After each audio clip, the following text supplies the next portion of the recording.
नमस्कार। बहुत सारे बच्चों का, लाखों बच्चों का सपना होता है ये कोई केवल एक कुछ रुपए में खरीदा जा सकने वाला इक्विपमेंट नहीं है, बल्कि ये सपना है, ड्रीम है। बहुत सारे बच्चों का होता है। हर साल लाखों बच्चे डॉक्टर बनने का सपना देखते हैं, व्हाइट कोट पहनने का, लोगों की जान बचाने का, माँ बाप का सपना पूरा करने का। हर बार मैं ये बात कहता हूं, लेकिन एक सवाल जो बार बार उठता है, क्या एमबीबीएस के बाद गांव में प्रैक्टिस करना, रूरल सर्विस अनिवार्य होना चाहिए? बड़ा कंट्रोवर्शियल विषय है। कई लोग कहते हैं हाँ, डॉक्टर को समाज में लौटना चाहिए, और कई कहते हैं कि हमने इतना पढ़ा, इतना इन्वेस्ट किया, तो हमें मजबूर क्यों किया जाए कि हम गांव जाएं। सवाल तो सिंपल सा है, लेकिन जवाब बहुत कॉम्प्लेक्स है इसका। आज इस वीडियो में हम किसी एक साइड पर नहीं, बल्कि दोनों साइड्स को सुनेंगे, समझेंगे और महसूस करेंगे। देखिए, आज भी भारत में लाखों लोग ऐसे हैं जिनके गांव में ना डॉक्टर्स हैं, ना हॉस्पिटल्स हैं। एक प्रेग्नेंट महिला को डिलीवरी के लिए 50 किलोमीटर दूर जाना पड़ता है। बारिश में तो और हालत खराब। एक स्नेक बाइट पेशेंट को एम्बुलेंस आने तक समय लग जाता है, गांव तक पहुंच नहीं पाती, कई बार लेके जाने में समय लग जाता है, तो वो इलाज के पहले ही मर जाता है। WHO की रिपोर्ट के अनुसार हमने जो है वो आइडल रेशियो को अचीव कर लिया, बल्कि उससे ऊपर ही निकल गए। पर शॉकिंग फैक्ट यह है कि 80% डॉक्टर्स सिर्फ शहरों में हैं, जबकि 70% पॉपुलेशन गांवों में रहती है। 80% डॉक्टर्स शहरों में, 70% पॉपुलेशन गांवों में रहती है। तो अब सरकार कहती है कि भैया एमबीबीएस के बाद 1 साल की रूरल पोस्टिंग कंपलसरी होए, जाना पड़ेगा। तो लगता है कि सरकार तो सही कर रही है, बात में दम है। पर क्या यह प्रैक्टिकली पॉसिबल है? पहला तो आर्ग्यूमेंट सामने ये निकल के आता है कि क्यों जाना चाहिए, क्यों करना चाहिए। Moral responsibility. डॉक्टर बनना सिर्फ करियर नहीं, एक कमिटमेंट है। हमने जो medical seat, government medical college में जो मेडिकल सीट हासिल की है और जिस पर हम एमबीबीएस किए हैं, वो टैक्स पेयर्स के पैसों से पाई है।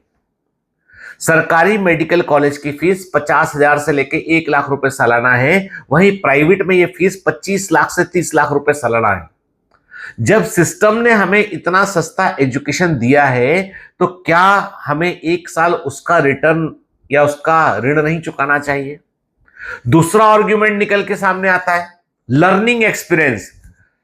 गांवों में जो केस मिलते हैं ना, वो किसी टेक्स्ट बुक में नहीं मिलते।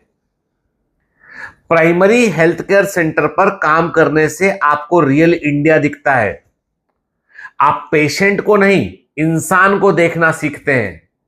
तीसरा आर्ग्यूमेंट, ये सारे आर्ग्यूमेंट मैं सपोर्ट में बता रहा हूं कि क्यों जाना चाहिए। तीसरा आर्ग्यूमेंट, सोशल इंपैक्ट। जब कोई डॉक्टर गांव में पहुंचता है, तो सिर्फ इलाज नहीं, बल्कि एक उम्मीद भी उस गांव में पहुंचती है। वो बच्चे को इंस्पायर करता है, जो कहता है मैं भी डॉक्टर बनूंगा। वो बुजुर्ग को विश्वास देता है, जो सोचता था कि इस गांव में कोई इलाज करने नहीं आएगा। अब ये सारे आर्ग्यूमेंट तो सपोर्ट में हो गए कि क्यों गांव जाके जाना चाहिए डॉक्टर्स को। अब लेकिन इसका दूसरा साइड भी है, रूरल कंपल्सन के अगेंस्ट। तो अब बात करते हैं हम दूसरे पक्ष की, जो कहता है कि compulsion is not a solution, क्योंकि जबरदस्ती से कोई सिस्टम नहीं टिकता है। बहुत सारे डॉक्टर्स कहते हैं हम रेडी हैं सर्व करने के लिए, पर सिस्टम तैयार नहीं है। आप एक डॉक्टर को भेजते हैं वहां जहां ना प्रॉपर इलेक्ट्रिसिटी है, ना एम्बुलेंस है, ना मेडिसिन है, ना प्रॉपर फैसिलिटी है, तो वहां जाकर वो करेगा क्या? प्रिस्क्रिप्शन लिखेगा या हेल्पलेस महसूस करेगा? कुछ जगह तो डॉक्टर्स को सेफ्टी तक नहीं मिलती है। कई किस्से हैं जहां रूरल पोस्टिंग में डॉक्टर्स के ऊपर असल्ट हुए हैं और कोई बचाने भी नहीं आया है। कई जगह तो ऐसी है कि जहां पे पोस्टिंग ज्वाइन किए महीनों निकल गए पर सैलरी नहीं दी, सैलरी नहीं मिलती है। तो सवाल यह है कि हम डॉक्टर्स को पनिश कर रहे हैं कि इंपावर कर रहे हैं? कर क्या रहे हैं हम? इट्स अ पनिशमेंट और इंपावरमेंट, क्या है ये? तो रियलिटी ऑफ सिस्टम यह है कि असल समस्या रूरल पोस्टिंग में नहीं है, रूरल इंफ्रास्ट्रक्चर में है।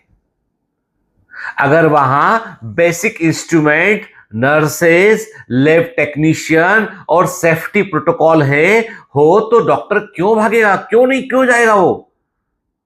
तो वहां से डॉक्टर भागेगा क्यों भला? सब तो वहां है। तो प्रॉब्लम जो है ना वो कंपल्सन की नहीं है, मैं क्लियर कर दूं, सिस्टेमिक नेग्लिजेंस की है। जो प्रिविलेज तहसीलदार को है ना वो डॉक्टर को नहीं है, जो प्रिविलेज पटवारी को है वो भी डॉक्टर को नहीं है।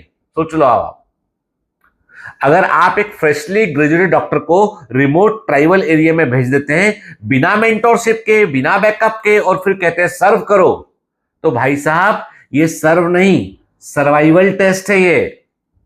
समझ गए? तो सॉल्यूशन क्या है? कंपल्सन नहीं, मोटिवेशन और बेटर इंफ्रास्ट्रक्चर, ये है सॉल्यूशन। तो गवर्नमेंट रूरल पोस्टिंग को पनिशमेंट ना बनाए, प्रेस्टीज बनाए उसको कि आपने किया है तो आप गौरव के पात्र हैं। आप रूरल डॉक्टर्स को एक्स्ट्रा मार्क्स मिले, पीजी एंट्रेंस में उनको एक्स्ट्रा मार्क्स मिले, प्रॉपर एकोमोडेशन मिलना चाहिए गांव में, सेफ्टी मिलना चाहिए, फैमिली मेडिसिन की का भी ट्रेनिंग उनको मिलना चाहिए, और सबसे बड़ी बात है रिकॉग्निशन सर्टिफिकेट भी मिलना चाहिए। मुख्यमंत्री सम्मान करे उन डॉक्टर्स का, तब हर कोई प्राउडली कहेगा हां मैंने किया है रूरल पोस्टिंग, मैं विलेज में रहा हूं, विलेज का डॉक्टर हूं, मैं इंडिया की असली हार्ट बीट को समझता हूं। तो डॉक्टर होना सिर्फ स्टेथोस्कोप पहनना नहीं है, कभी कभी बूट्स उतारकर कीचड़ में उतरना भी होता है। रूरल पोस्टिंग अगर बर्डन लगती है तो सिस्टम को बदलो, डॉक्टर्स को नहीं। अगर किसी गांव में एक एमबीबीएस डॉक्टर्स की वजह से एक बच्चा बच जाता है तो एक मां मुस्कुरा देती है, तो समझो वो 1 साल नहीं, एक जीवन का मोल उसने चुका दिया है। आई एम डॉक्टर गीतेंद्र और मेरा मैसेज एकदम क्लियर है, रूरल सर्विस तभी मीनिंगफुल होगी जब वो फोर्स नहीं हो, इंस्पायर्ड हो। एजुकेशन का असली मतलब सिर्फ डिग्री नहीं, डिफरेंस बनाना है।